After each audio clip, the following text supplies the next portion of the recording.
Hi everyone, we're back. And by the way, to start this, I'd like to say thank you very much to everybody who's following us. Okay, it's really cool actually. We're enjoying this. We're having fun too. So, okay, so remember we're doing this cloner. I had some problems with the cloner. I kind of lost a few of them. So I'm gonna rebuild this thing and make it a little fancier. Okay, the inside. I showed the inside, but it's spraying right now. Okay, so but anyways, that's what's happening. They're still good. The rest, they made it. They survived. Okay, so now remember we're starting seeds. So now our seeds, they are in here, okay?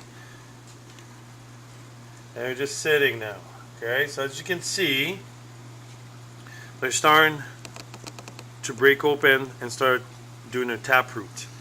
But you still want at least a good taproot on it, okay? You want a good one. Like even these guys here, they're just a little bit longer, and then these guys will be ready to go.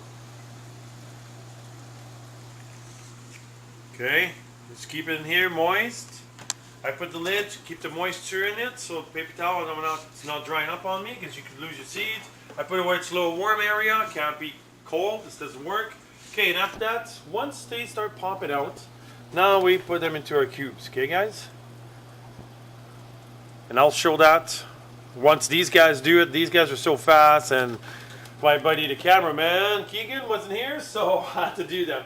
But then tomorrow these guys will be ready, or by the end of the day, and then we'll just tape it so you guys will be able to see it. Okay, so we'll talk to you guys in a little bit here when we have some more of this information.